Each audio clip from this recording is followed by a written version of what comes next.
Megan from Tiny Treasures.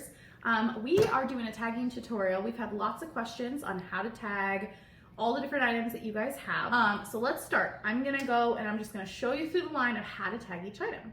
So books, it can be new, they can be used. We just ask that they're clean, no pages are ripped. Think of something that you want to buy. You don't want to buy something that's ripped or colored on. So what I do is I take a piece and I actually roll it into a little ball, and you'll take your tag that you have, and I actually am going to put it on two sides.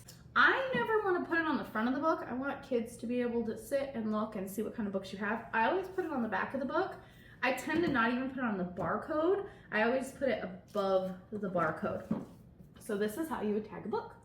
Toys, these are always the fun ones. If you guys have big toys or high chairs, strollers, anything that's bigger that people can't physically carry around, there's no carts. So in their bags, if they can't carry it around, you actually are going to still make a tag, but you are not going to put it on your item.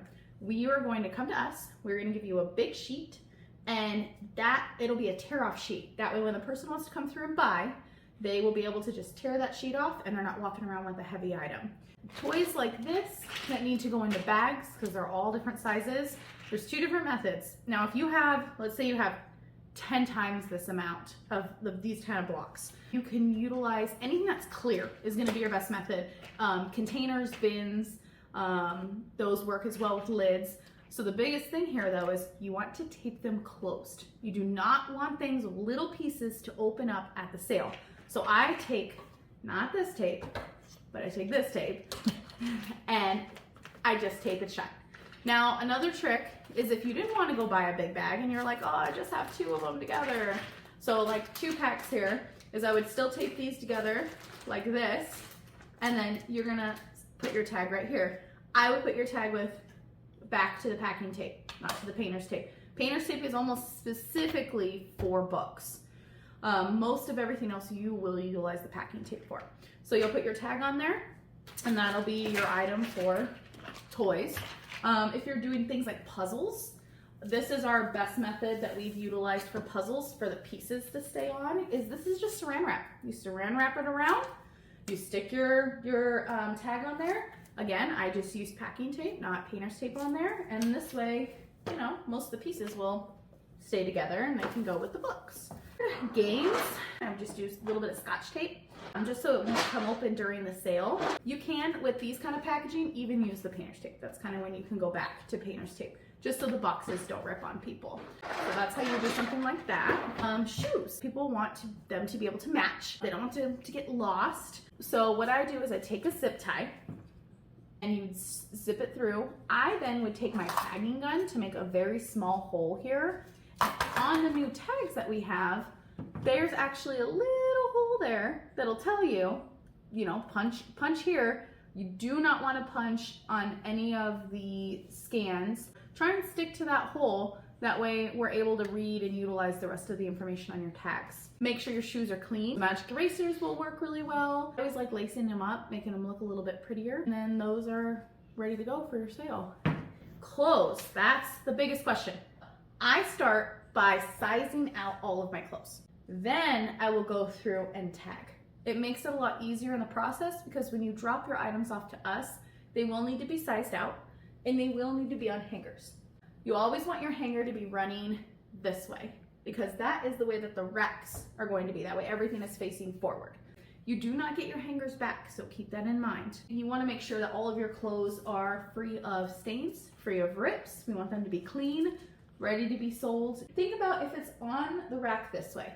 You want the tag not to be on the left side of the clothing. You want your tag to be on the right side of the clothing. This way people are able to see that tag really quick, see the front of the shirt. It'll already be sized out in the racks. So you take it, say a $2 tag, you want to put it through your hole punch hole there and see how easy this little barb is. And then I take it through. Be careful, don't cut your fingers because it doesn't feel good. And you just put it in the armpit, clip it on.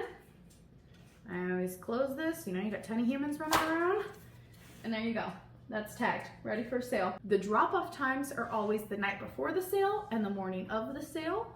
You'll come, you'll drop off your items, we'll sit, we'll make sure everything's tagged with you.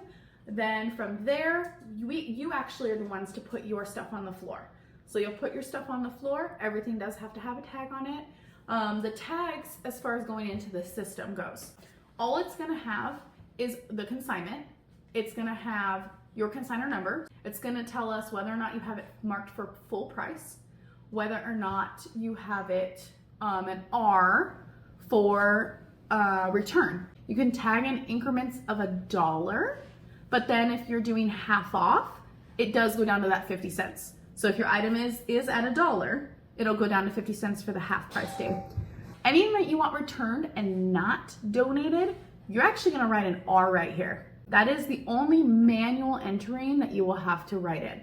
Anything you want returned, you write an R. Anything that does not say full price, that will be discounted that second day of the sale. All pickups are always after the sale, and they're always about an hour and a half after the sale. Any items that don't get picked up by that time are gonna go ahead and be donated out. And please comment any questions that you guys may have. If you have questions how to tag a particular item, anything that you guys have, just mark it in the comments. That way other people can read it and we can all help each other and get this all done. I will say the average consignor takes them anywhere from 4 to 6 hours, depending on how many items they have, but they do earn an average of $300. So we want to be able to help the community and utilize all this wonderful stuff to be able to utilize it for someone else. Thank you guys so much. We'll see you at Tiny Treasures. You don't have to have a tagging gun to do this. You can use safety pins. I love this particular, it's called a Comfort Grip, and it has a standard needle. I actually have this listed on our Facebook page of what type of tagging gun to utilize and which little barbs that you're going to get. These are $10. These save us a lot of time when we are tagging our clothes and they don't put holes in items